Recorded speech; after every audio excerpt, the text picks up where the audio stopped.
Saludos cordiales, gracias por acompañarnos. Este es el programa Hora 25.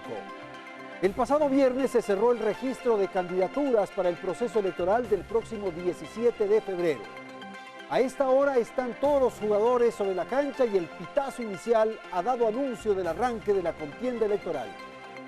El destino nacional estará en manos entonces de los más votados sobre la base de lo que han inscrito durante la semana para sus candidaturas.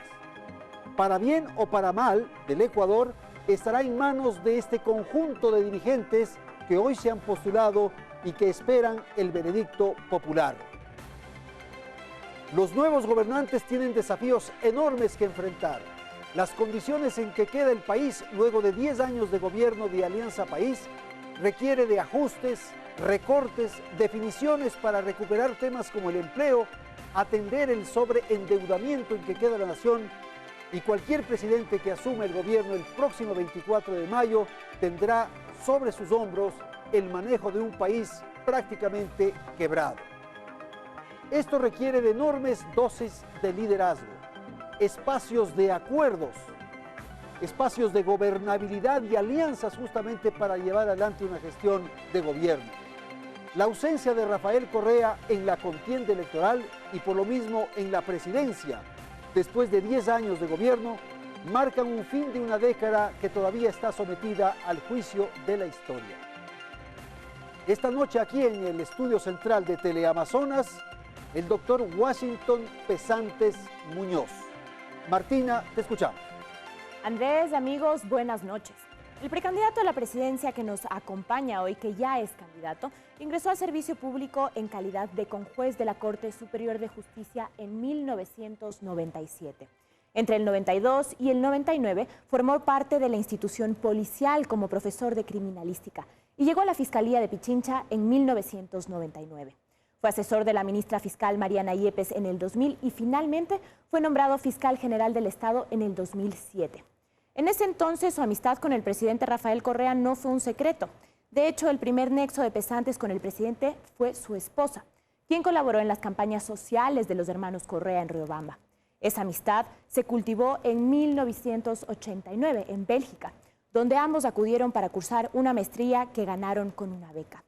Su periodo en la Fiscalía culminó en el 2011 sin una reelección y tampoco con un paso por otra institución pública.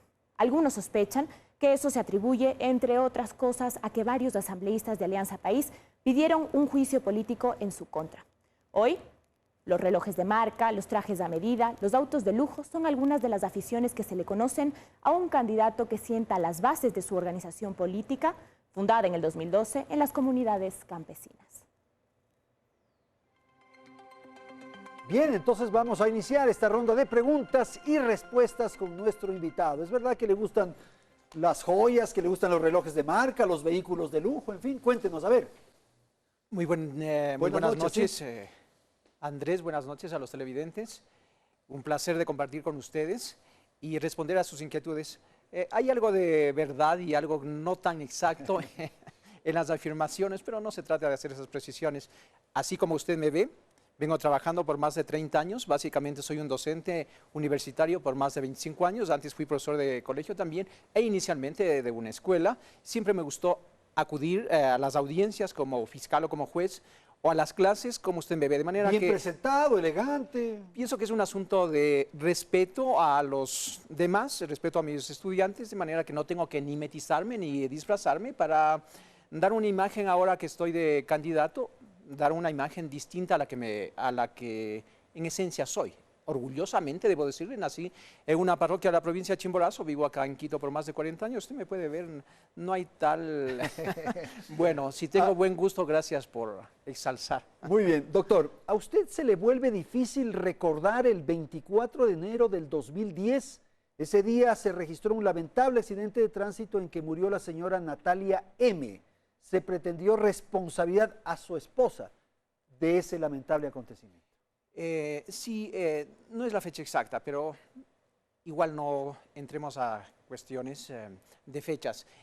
A inicios del 2010 sucedió infausto acontecimiento de tránsito. Mi esposa médico acudía al hospital a atender una emergencia cerca de las 8 de la mañana. Ella ha estado por más de 20 años en calidad de médico, es pediatra y oncóloga, es decir, médico de niños con cáncer en el Hospital Baco Ortiz. Se trasladaban con el conductor, ella iba en el asiento de atrás y sucedió lo que sucedió.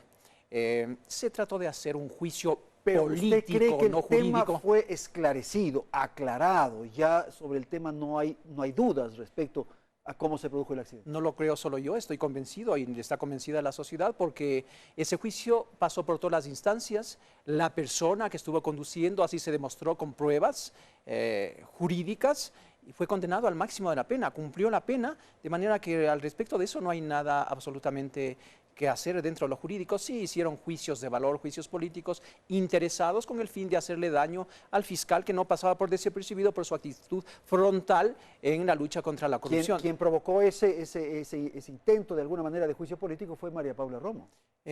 Fueron 2 o 3 asambleístas de Alianza País que tenían intereses. En ese momento María Paula militaba en Alianza País, claro. Estaba el señor, me parece que es de apellido Velasco, ¿verdad? Paco Velasco. Estuvo la señora Alvarado. Rosana. Me parece que es muy cercana al señor Velasco. Y algún otro asambleísta. Ellos intentaron bajar el perfil, hacer daño a un funcionario de carrera que había llegado a la fiscalía en base a un concurso y en base a una carrera que ya duraba cerca de una década. Pero yo no llegué a la fiscalía por favor de nadie. Modestia aparte, tengo una formación como abogado penalista, usted en el antecedente lo dije, y pues gané un concurso para ser ministro fiscal de Pichincha en el 2004 y luego ministro fiscal general del Estado. De modo que no lo debo... Ahora, se lo acusaba de una especie de tráfico de influencias, se publicó un remitido de los fiscales respaldándolo. ¿Cómo entender aquello? Mire, usted no puede controlar los actos y más aún si son espontáneos y hay alguna generosidad. A mí lo que no me pueden acusar es de deshonestidad o de haber tocado $1 del Estado en los 35 o más años que he estado en el servicio público como docente o como jurista.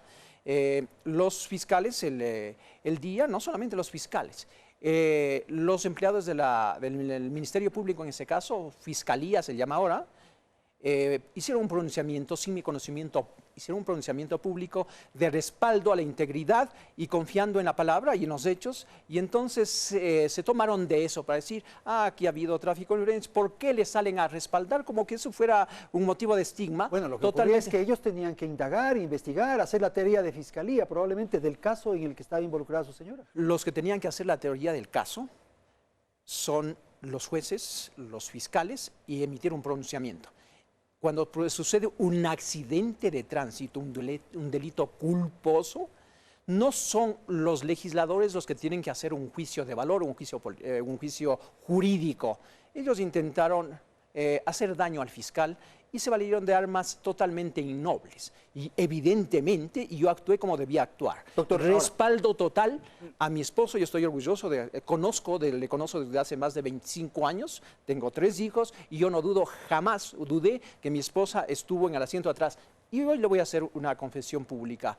Es más, ni siquiera podía conducir en ese momento, nunca ha conducido. No podía conducir porque días antes había tenido una intervención quirúrgica, de manera que estuve totalmente imposibilitado. Pero yo no podía salir a complacer el morbo, el masoquismo de algunas personas y exponer a mi esposa. Ahora, doctor, este episodio, lamentable por cierto, un poco rompe, digamos, una cercanía que usted había tenido con el gobierno, con el presidente Rafael Correa. De hecho, se lo vincula con cercanías estudiantiles, universitarias, en fin. Y de pronto hay un rompimiento. ¿Cómo entender eso? ¿Usted era muy cercano al régimen? Andrés, yo fui en calidad de docente de la Universidad Católica, había comenzado ya la docencia en 1987, en el 89 yo gané una beca para estudiar en Bélgica, en la Universidad Católica de Lovaina. Yo estudié en la Universidad Católica el doctorado y en la Universidad Central una licenciatura en filosofía. Fui a la Universidad Católica de Bélgica, ahí conocí a los pocos días al estudiante que venía en similares condiciones. Rafael Correa, establecimos una amistad. Cuando regresamos al país, después de terminar los estudios, nos seguimos viendo. un tiempo que él había continuado los estudios en Estados Unidos, no le había visto, y luego pues ha habido una relación muy respetuosa. En el 2004 yo soy fiscal provincial de Pichincha, y Rafael apenas comienza a aparecer en la escena política, en la escena pública. En el 2005 le nombran ministro de Economía y me parece que pasa 100 días.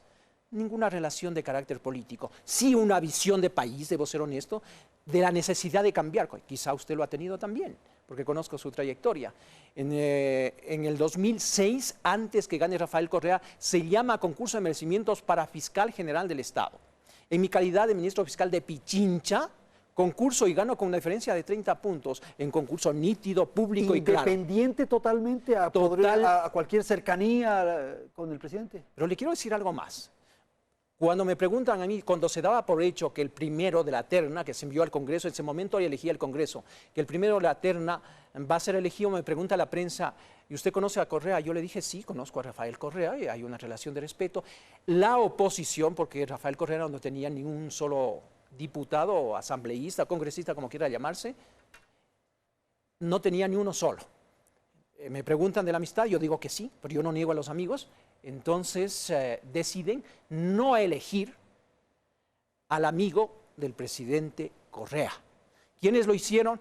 El señor Jairala es el que propuso, y ahí le apoyaron el PRI, la Sociedad Patriótica, que, dicho de paso, días antes había pactado con el gobierno para elegir al señor Contralor del Estado, el señor Polit, que continúa, y al señor presidente del Consejo Nacional. La Sociedad Patriótica pactó con el gobierno. Pero eso es público. Y para claro, la designación de Carlos Polit.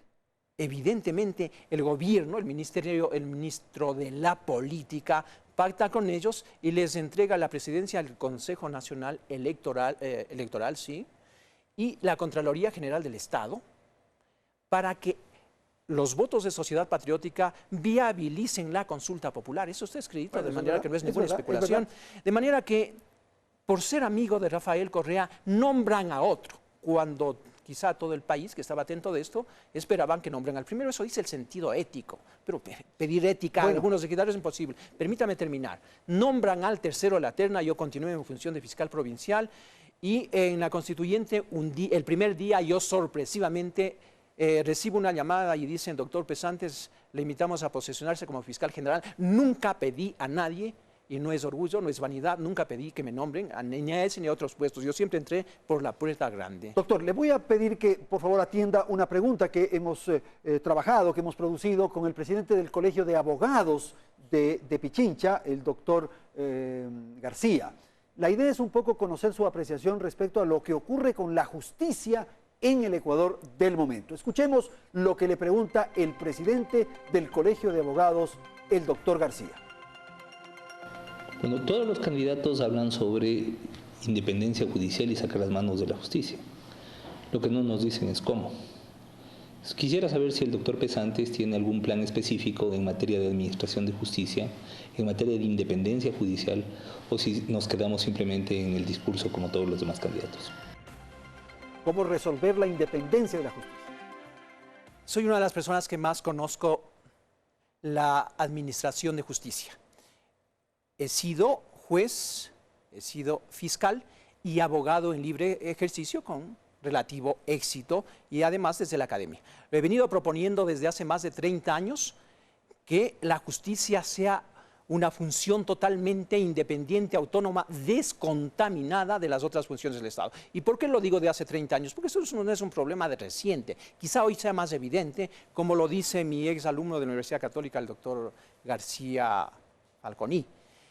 Desde hace más de 30 años la justicia pasó a tener nombre. Si antes se repartían desde las notarías, los partidos políticos, la llamada partidocracia, evidentemente sí había jueces de carrera respetables.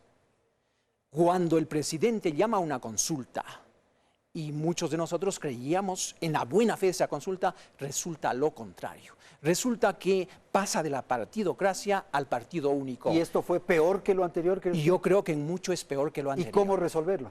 Resolverlo básicamente autonomía, básicamente formación de jueces, básicamente celeridad, transparencia. Y esto pasa también por reformas de carácter constitucional y legal. Porque usted tiene un aparataje que ha estructurado este gobierno que pretende, yo diría inicialmente de buena fe, pero que ahora queda claro, encubrir los casos de corrupción. De eso vamos a hablar más adelante. Tenemos una pregunta más del doctor García, por favor, escuchemos.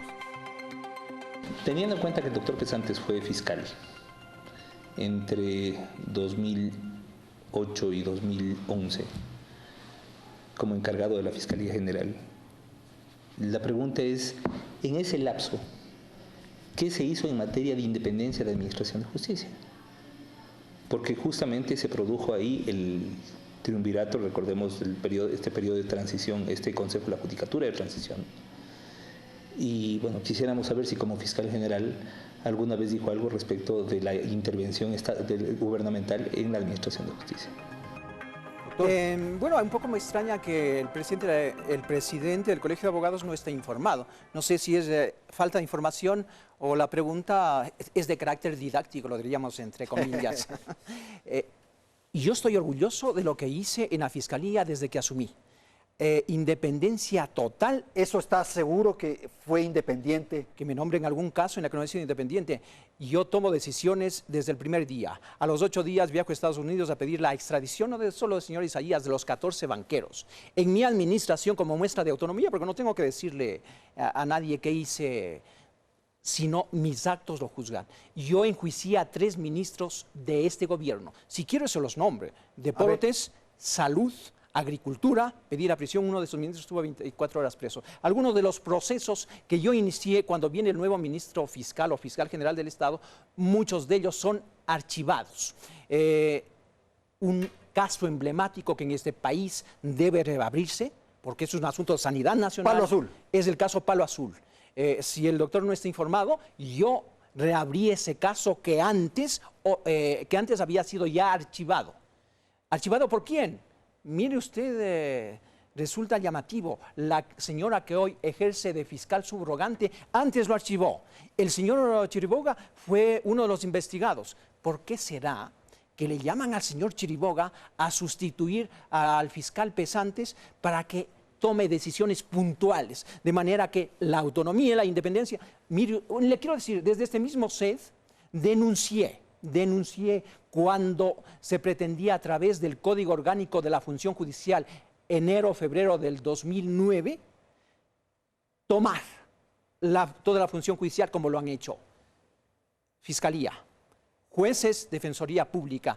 En este mismo sede estuve yo a decir, doctor, señores, si continúan con esto, yo renuncio a la Fiscalía. Vamos a profundizar el tema de corrupción y estos casos que son emblemáticos de alguna manera, porque usted ha señalado insistentemente que probablemente lo de Palo Azul es el escándalo más grande que se ha registrado en el país.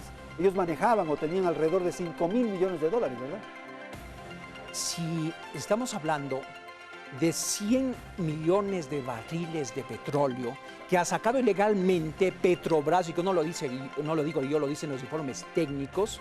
¿Cuánto si usted lo pone a 45, 40, ¿cuánto? Si lo pone a 50 dólares, estamos hablando de 5.000 millones de dólares. Vamos a hablar de eso, doctor. Tengo que ir a la publicidad y retornamos para esta segunda parte del diálogo con el doctor Pesantes, con quien estamos hablando sobre los temas de justicia y corrupción. Trataremos de eso más adelante.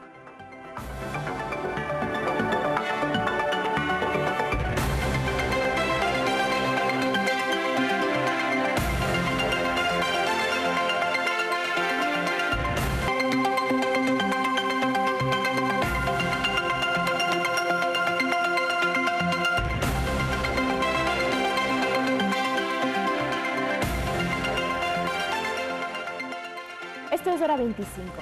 Según una publicación de Diario El Comercio de marzo del 2010, durante su gestión en la Fiscalía, la entidad que manejó Pesantes dispuso de un presupuesto de 105 millones de dólares ese año. Un incremento significativo respecto a los 42 millones de los que dispuso en el 2009. Ese diario también reveló que hasta esa fecha, Pesantes nombró 713 subalternos y creó 50 fiscalías, adquiriendo 40 edificios. Su gestión se caracterizó por la promesa de hacer justicia y sancionar a los culpables del feriado bancario, por la rivalidad con el ahora ministro del Interior, José Serrano, y por el juicio político que varios asambleístas de Alianza País pidieron seguir en su contra. La Asamblea de Montecristi nombró a Washington Pesantes fiscal general de la Nación en noviembre del 2007, pese a que en febrero del mismo año el Congreso eligió a otro para ocupar el cargo cuando Pesantes había sido el mejor puntuado. Cuando se posicionó en el cargo, anunció que reestructuraría las fiscalías distritales. Yo voy a tecnificar.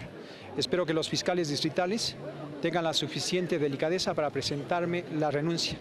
Y si no me renuncia, les renuncio. Eso se tradujo luego en la adquisición de 40 edificios para 50 fiscalías que poco a poco lo fueron aproximando a las juntas de defensa campesina del Ecuador. Durante su gestión, Pesantes tuvo una voz crítica con la administración y los funcionarios públicos. En el 2010 anunció que perdió la confianza en los jueces cuando se liberó a Jorge Reyes Torres, acusado de narcotráfico. De bajar de 25 años a 0, devolverles los bienes y además pagarles daños y prejuicios. El colmo de la sinvergüencería. En el 2011 criticó las reformas penales propuestas por la Comisión de Justicia de la Asamblea. Necesitamos hacer un nuevo código penal, pero no esa basofia.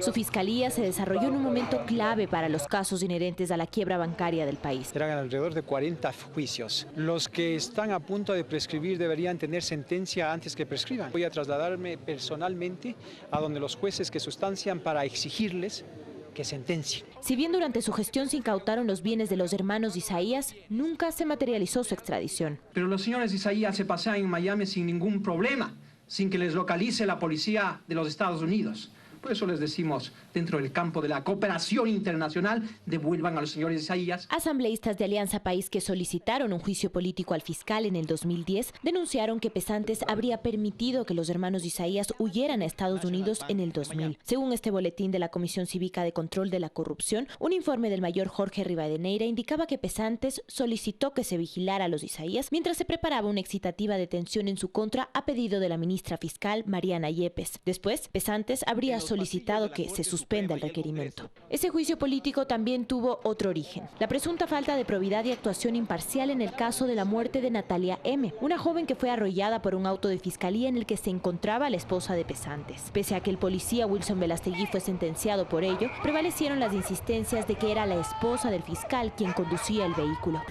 Una miseria humana lo que se hizo con el accidente en que lamentablemente participó el carro en que viajaba la esposa del fiscal. Declararla culpable mediáticamente hasta que se muestre lo contrario. La confrontación de Pesantes no fue únicamente con los legisladores oficialistas, sino también con el actual ministro del Interior, José Serrano. Serrano quiso someter a la fuerza policial a la prueba del polígrafo tras los acontecimientos del 30S. No puedo concebir que se ponga 6.400 policías o peor a los 38.500 de la Policía Nacional bajo sospecha. Si tanto creen en el detector de mentiras, que el principal de la cartera del Interior se sujete en primer lugar. En el 2011, 3 supuestos agentes que habría contratado Serrano como ministro de Justicia afirmaron que este les pidió realizar un seguimiento a las cuentas de Pesantes. Serrano negó los hechos.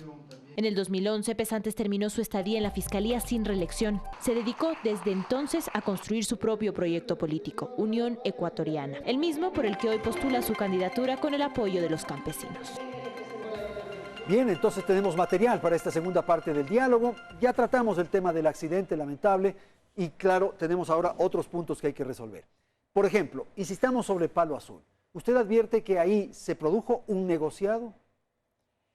Vamos a continuar con Porque eran las transacciones de acciones las que usted cuestionaba particularmente. Desde luego que sí, desde luego que sí. No cuestionaba solamente las transacciones de acciones. Estamos hablando de que había un pozo petrolero conjunto al de Petroecuador. Claro. En este llamado Palo Azul no había petróleo, en el adjunto sí. Y entonces, mediante artificios pseudotécnicos, con la complicidad de algunos malos ecuatorianos, beneficiaron a Petroecuador. El origen de la compañía fueron los señores Isaías, fueron transfiriendo acciones, usted tiene razón, pero finalmente termina Petrobras apropiándose de 100 millones de barriles de petróleo. Entonces el negociado estuvo en utilizar una zona, un bloque adjunto subterfugio para beneficiarse de ese petróleo. Eso lo dijeron inclusive ministros decentes como el economista Acosta, ministros de este régimen y funcionarios de este régimen. Y evidentemente ahí estuvo el señor Villavicencio, estuvo la señora Roldós, sectores que no se puede desconocer. ¿Y cuál era el rol de Chiriboga? Su patriotismo. Claro, el rol del señor Chiriboga ha sido siempre sacralizar en beneficio de las empresas transnacionales, en este caso. Para eso él proponía el archivo de ese caso. Pero si lo hicieron, si le sacan al señor Acosta, entra Chiriboga, hace un supuesto peritaje, no fue peritaje, hacen un informe con una compañía que trabajaba ya para Petrobras, domiciliada en Houston, y desde Houston hacen la observación, un informe, y dice, aquí no pasa nada, todo es legal. Mientras Petrobras, la corrupta Petrobras, ha sido la causante de la caída de la señora Rousseff, aquí de poco le condecoran. ¿Y usted advierte que esas negociaciones entre la empresa estatal petrolera de Brasil, Petrobras, y el gobierno involucraba a altos funcionarios del régimen del presidente Correa? Evidentemente, no solamente... ¿Podrían conversar Lula y Correa sobre el tema o no llegaría a ese punto? A mí me llamó la atención el interés permanente de que el fiscal deje de investigar. Sacarlo a usted del juego, eliminarlo a usted, que no investigue. Por eso hicieron una serie de maniobras. Pero tan es así que les interesa que yo salga de escena por el caso Palo Azul, que valiéndose de una transitoria constitucional, inmediatamente llaman a concurso de fiscal general y le ponen en ese cuestionado concurso, porque aquí existe vicios de legitimidad inicial y de origen que del señor Chiriboga. Lo primero que hace el señor Chiriboga cuando llega a su puesto, agitado y demás, tomó posición del cargo porque ese día debía sostener la instrucción fiscal.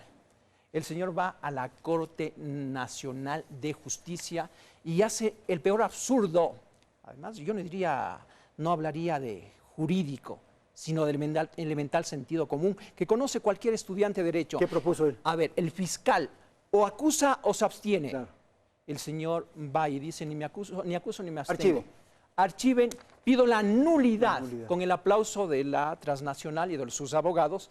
Condénenle a los fiscales pesantes y mi subrogante, el doctor Alvear, un hombre de 90 años ahora, íntegro, como ha sido nuestra administración, y nos condenan a pagar por haber investigado el principal caso de corrupción, a pagar, aquí está la sentencia. Y hay sentencia sobre eso, ¿verdad? A pagar $67,000. Posiblemente voy a pagar en una de las cuentas offshore que me indiquen y los voy a pagar en centavos. Ese es el peor descaro. ¿Y no se ha ejecutado todavía esa sentencia? Bueno, están pretendiendo hasta amenazarnos con quitarnos lo que usted dice, los trajes y las corbatas. El patrimonio, las joyas, los Pero permítame decir... y esto que ha hecho Chiriboga desde su lectura al proponer esta nulidad, ¿es una arbitrariedad, una ilegalidad, es un delito? ¿Cuál podría ser un poco la responsabilidad que él tendría en términos de justicia frente a esto? Él ha sido responsable de archivar. Él fue antes gerente con el señor Palacios, fue gerente de Petroecuador. Luego Luego le sustituyeron al ministro Acosta, que comenzó en ese régimen y que envía un informe, escúcheme bien Andrés, escúcheme bien televidentes, envía un informe a la Fiscalía y dice, señor fiscal, señor contralor, se debe investigar nuevamente porque tenemos un informe técnico que dice lo contrario a lo que pretendía el señor Chiriboga. Tanta coincidencia que después pretendan sacarle al fiscal. ¿Y hubo peculado en eso? Eso se llama peculado, se apropiaron ilícitamente de bienes del Estado con la complicidad de funcionarios públicos. ¿Y a cuánto habría ascendido ese peculado? Estamos hablando... De los 5.000 millones, pero no, los 5.000 es lo que habría producido, digamos. Eso es lo que se llevaron, lo que está se llevaron esos eso es lo que está cuantificado. Si ellos vendieron a $60 el barril, ahí estamos hablando no de 5.000, sino de 6.000. ¿Quién se llevó?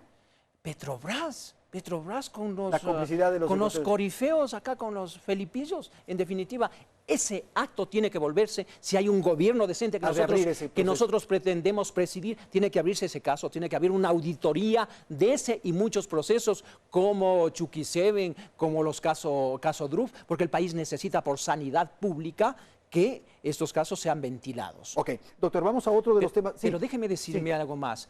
Ahí se dijo que la Fiscalía no maneja un solo centavo. Bueno, yo soy una de las personas... ¿Tiene un presupuesto? Sí, un presupuesto que jamás lo administra el fiscal general. Eso corresponde básicamente a sueldos Cuando yo ingresé a la Fiscalía en calidad de ministro fiscal había aproximadamente 1.200 funcionarios. Teníamos el más bajo índice, yo siempre manejé con estadísticas judiciales, el más bajo índice, 2.8 fiscales por 100.000 habitantes, escúcheme qué desgracia. ¿Y eso en Bolivia. El nivel latinoamericano en que estamos? En los últimos lugares. En los últimos, claro. En el último lugar. Y yo expongo al presidente, a los ministros, vean señores, el promedio en América Latina, no queremos ser Estados Unidos, pero el promedio es de 7. Y entonces yo hago 23 concursos de merecimientos, más de 30.000 personas, indios, negros, hombres, mujeres, evidentemente. Se nos corre el tiempo, yo tengo que correr también. Y entonces ingresan. Bueno, y no hago 40 fiscalías, hago más de 100 fiscalías. Y no los 40 edificios que se dicen ahí. La fiscalía tenía 3 edificios que lo adquirió la doctora Mariana Yepes en Quito, Guayaquil y Cuenca. Hoy 80 edificios hechos por mí. Ok, doctor. Vamos con 30S, que es otro de los escándalos de alguna manera que se lo menciona, se lo involucra, y me parece que es el punto de rompimiento con el presidente Rafael Correa. ¿Qué ocurrió? ¿Por qué es que se produce esa dificultad? Y usted acaba de ver en la nota que el ministro Serrano establecía esto de los polígrafos y en fin. Mire, por disposición constitucional, la Fiscalía General del Estado organiza la Policía Judicial. Y en mi administración había una Policía Judicial estable y preparada, a quienes se instruía, se evaluaba. Le posicionan al doctor Serrano, que venía a ser ministro de Justicia. Era, ¿no? Ministro de Justicia. Y se transforma después en ministro de Interior. Y que, como usted bien dijo, sí, me habían estado espiando, lo dijo hasta hace poco en una cadena internacional, ese Mayor Vallejo, que había sido contratado. A mí por todos los lados me han expurgado, me han perseguido. La misma Contraloría tiene 10 o 12 procesos a pedido, no he encontrado una sola cosa. A mí me dio igual, me dio vergüenza ajena de esas actitudes. En todo caso, y yo como fiscal general dije aquí, la Fiscalía General es el órgano de mando y usted no puede venir... No permito que ingrese en que interfiera, digamos, mi tarea. Desde luego, no puede entrar en sospechas. Eso daba la sensación de que usted estaba tapando a alguien, protegiendo algo. El mismo presidente de la República en una sabatina dijo justamente eso. Dijo, según el jefe de Estado, usted tenía nexos con grupos policiales y que su conducta debía investigarse. El presidente de la República, totalmente mal asesorado. Claro, hay un círculo de cortesanos que no querían a Pesantes porque no era incondicional. Algunos de ellos dijo que el fiscal Pesantes era incontrolable. Obviamente, pues si yo soy un fiscal autónomo, independiente, que además voy a Montecristi cuando están haciendo la Constitución y les digo, señores, por doctrina, por jurisprudencia, por todo, entérense que la Fiscalía es un órgano autónomo de todas las funciones del Estado y ustedes le meten aquí como parte de la función judicial. Eso hizo la señora Romo y un grupo de la Comisión de Justicia. Entonces, evidentemente conmigo había muchas diferencias, justamente por la autonomía con la que yo vengo ejerciendo. Doctor, el otro caso, también mencionado en la nota, tiene que ver con la posibilidad de que usted haya favorecido a los banqueros que se vieron vinculados en los temas de corrupción. Pero déjeme decirle el tema del 30S. A ver, terminemos eso. El 30S yo tengo una actitud totalmente independiente y cuando quieren meter las narices en la Fiscalía, pero déjeme decirle algo más.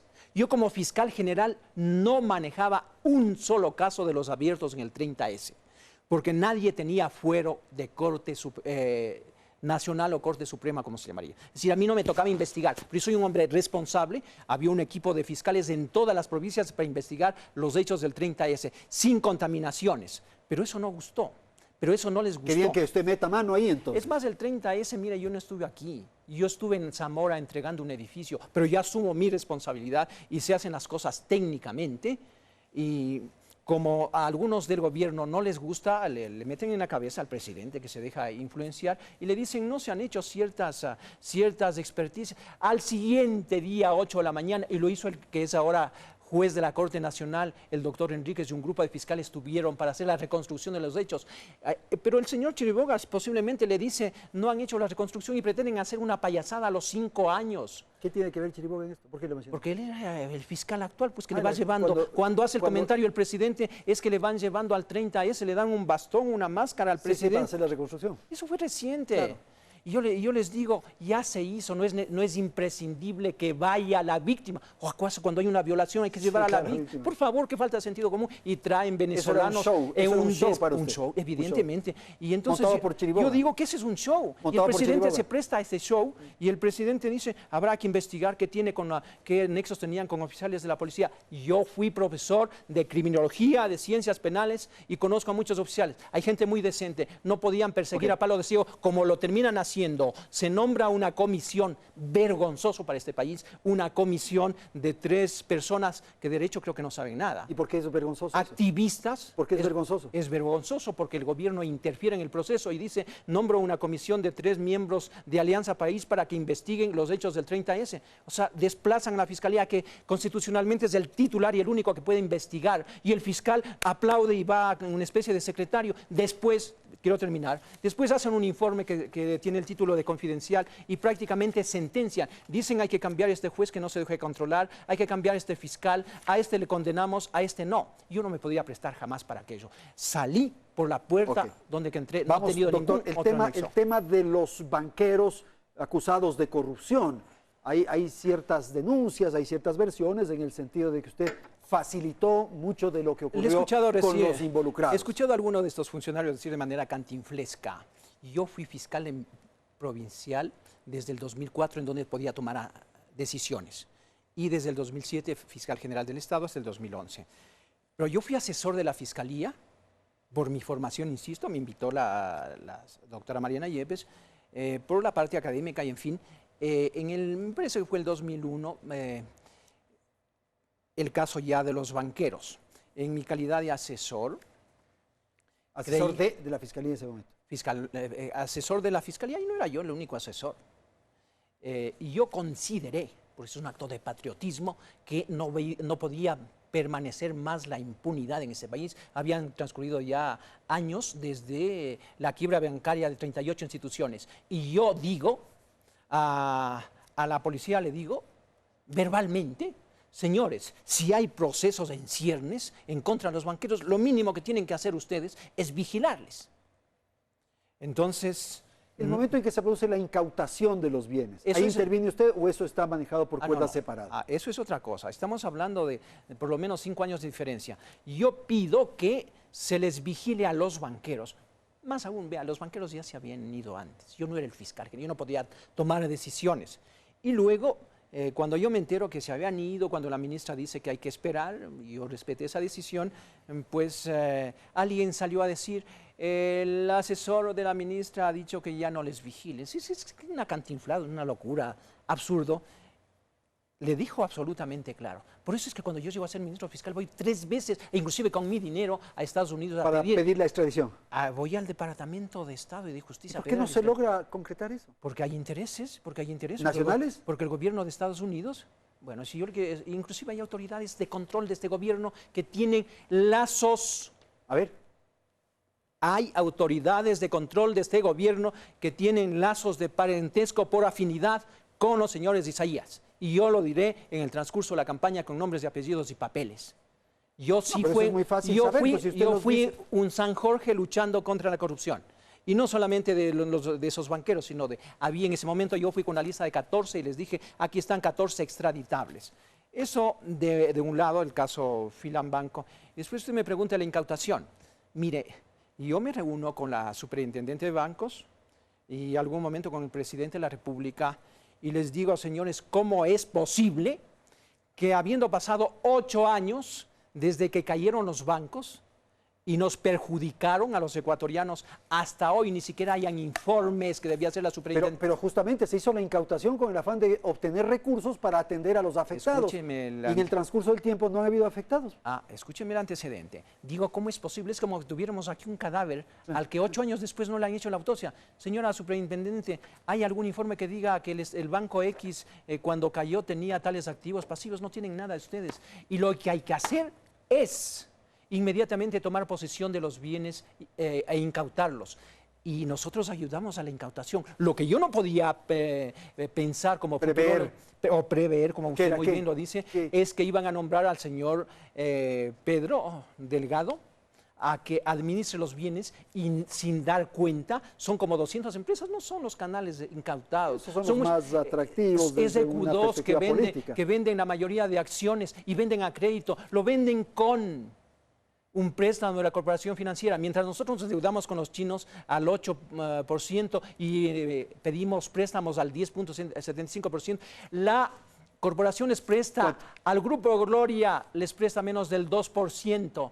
De manera que ¿cómo podía yo quedarme callado ante estos hechos? Lo he denunciado públicamente. Perfecto. Y si eso ha causado el enojo de alguno, e inclusive del presidente, yo lamento mucho. Yo sobre todo soy patriota, tengo principios que van más allá. Tengo que ir a la publicidad, doctor. Vamos a regresar luego de este corte comercial con la tercera parte del diálogo con el doctor Washington Pesantes. En un instante con ustedes.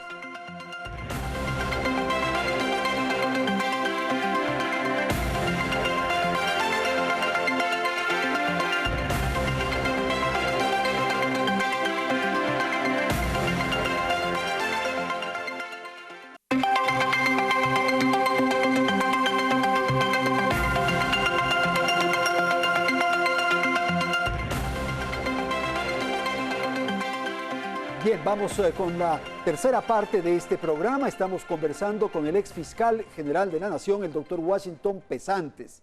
Doctor, hemos revisado rápidamente, no nos da el tiempo para profundizar, pero ¿qué ocurre con la corrupción en general? Le quisiera preguntar. Usted que ha estado en todos estos episodios, ¿usted aprecia que eso no se ha logrado resolver? Ahora fíjese usted los escándalos que hay. ¿Cómo ve la corrupción en general? A ver. Sí, el tema de fondo. Contento de estar en su interpelación. La mía. Espero que el día de mañana yo tenga una nueva providencia o alguna actuación del fiscal o del contralor, porque cada que comparezco a los medios hay una nueva providencia. Esta es responsabilidad suya, ¿verdad? Lo hago con entereza, con decisión y no me arrepiento absolutamente de nada. Hoy estamos reeditando los peores tiempos de la corrupción.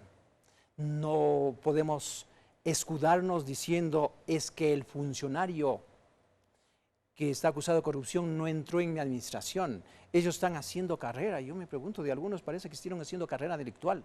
Sí. Estamos hablando de, en un solo caso, de contratos por 2.200 millones de dólares.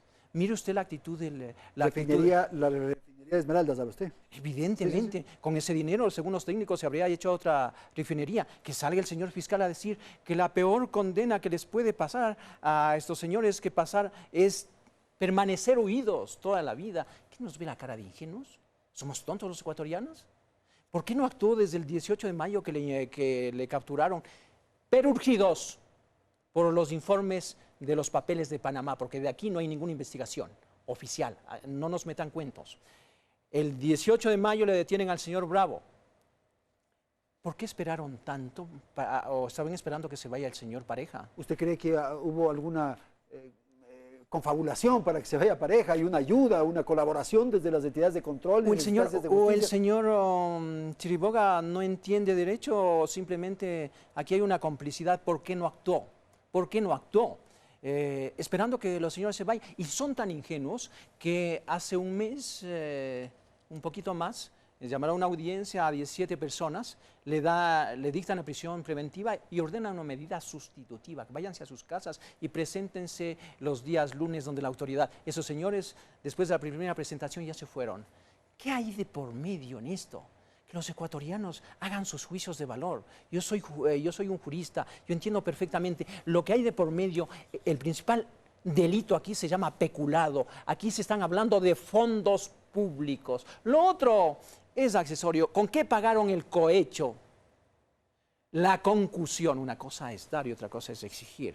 El enriquecimiento ilícito. Con dineros públicos, dineros de los ecuatorianos. En el fondo, lo que existe es peculado. La Contraloría ha presentado informes me salgo un ratito porque ahora que usted dice peculado, en el caso de Palo Azul, la figura del delito es peculado, ¿verdad? Peculado. Y después se le cambió la figura. Primero se planteó el archivo, o primero se cambió la figura y después se planteó el archivo, o cómo, no, o la nulidad. Y yo siempre investigué por peculado. Y adelanté la instrucción fiscal por peculado. Va el señor Chiriboga, coincidencialmente le recibe en la sala una señora jueza de apellido Blasio, que ahora trabaja con Chiriboga, en calidad de directora de no sé qué. Y claro, como yo a la señora le había sacado de la fiscalía de Machala, pues dice, por poco le aplaudo al señor Chiriboga y nos condenan a pagar esto. Mire, qué tanta coincidencia. Ya, simplemente me salí del tema que estábamos tratando en este segmento, que es la corrupción actual. ¿Sí? ¿Usted cree que se hizo complicidad y se favoreció la huida de Pareja y Yanuseli? Bueno, si el señor Pareja Yanuseli concurre al llamado del Congreso, explica entre comillas, algunos asambleístas de poco le sacan en hombros. Le escuché a un asambleísta de país decir que estamos satisfechos, todo está parejo, y alguien le pregunta a algún adivino, acucioso, no sé, se le escapa decir, ¿y usted sabe qué es capaya? Y el señor nunca ha escuchado. No han escuchado, no han oído. Miren usted, ahora se sabe exactamente qué es lo que estaba pasando. Me temo que la corrupción vaya más allá. Y que suba de niveles. Y si no hay, qué mejor. Pero la responsabilidad política lo tiene el vicepresidente de la República, o usted y los ecuatorianos no sabemos que el presidente le encargó al ingeniero Glass que maneje 4 o 5 ministerios del sector energético. La designación del señor... Pero no, porque Calvo Piña, para pasarle a esto que estamos conversando, no es responsabilidad del gobierno su designación. ¿Cómo no es responsabilidad del gobierno? Eso lo ha hecho el presidente de la República, que eso o desean que les indique las firmas del señor Glass, el nombramiento del señor Calvo Piña, ingeniero, me parece. En el directorio de Petroecuador. Claro, no hay responsabilidad legal. Mire, si usted me está hablando de fiscalía, por ejemplo, y yo le estoy diciendo, yo no actué en este caso, pero yo soy responsable de la actuación de los fiscales, y creo que es una fiscalía muy decente, y al fiscal que se desviaba, yo, inclusive a un fiscal, le puse preso. De manera que hay una responsabilidad directa, esa es la responsabilidad política de un Estado de Derecho, que se entiende que este es un Estado de derechos. ¿Y los niveles de corrupción se circunscriben solamente a este tema de la refinería, de las comisiones, en fin, o usted advierte que va más allá? Yo creo que un próximo gobierno con un mínimo de decencia ¿Qué es lo que sugiere? ¿Crear una comisión? ¿Cómo funcionar eso? Si no funciona este Consejo de Participación Ciudadana, por eso es que Unión Ecuatoriana, Listas 19, a quien represento como candidato, plantea una constituyente con consulta popular. Hay que crear mecanismos constitucionales y legales para combatir la corrupción. Hice una especialidad hace años en París, invitado, sobre mecanismos de lucha contra la corrupción. Y en los países del tercer mundo, en nuestros países, un 30-40% del presupuesto total se va en corrupción. Ese es uno de los problemas fundamentales. El 30% se va en corrupción. Desde luego. Vea, hay corrupción en lo grande o en lo pequeño. Por decirle algo. O sea, si es que este gobierno ha manejado 300 mil millones de dólares, 90 mil se han ido en corrupción. Apenas 70, 80 mil millones, apenas entre comillas. Alrededor de 70 mil millones se han ido en corrupción. Pero no es solamente caso, hay corrupción de lo pequeño y de lo grande. Mire usted, se ha denunciado la corrupción en el IES. Nos sacaron cuando se enfrentaron el exministro y el presidente, cruzaron palabras y le dijeron, usted financió con su campaña con los Isaías, y el otro dijo, pero usted está sacando dinero de los empresarios. A los pocos días salió en la prensa de 6 o 7 casos de hipotéticos peculados, sacó la Contraloría. ¿Qué pasó con eso? Se sacaron casos de corrupción de ese triunvirato que pusieron a manejar la función judicial, a reestructurar la función judicial, teniendo a la cabeza a un ingeniero mecánico, me parece que es, los desatinos de gobierno. Y entonces si alguien me pregunta, doctor, ¿y cómo demostró su autonomía? Solamente el que no quiere ver, no lo ve. Ok, doctor, muchísimas gracias por haber acudido a esta invitación. Ha sido el doctor Washington Pesantes Muñoz, ex fiscal general de la Nación, que ha estado para revisar lo que ha ocurrido durante su administración, estos casos bullados de corrupción que se presentaron en el pasado y aquellos que ahora mismo son motivo de interés, de atención de la ciudadanía. Gracias por atender este diálogo. Felicidades. Hasta la próxima semana.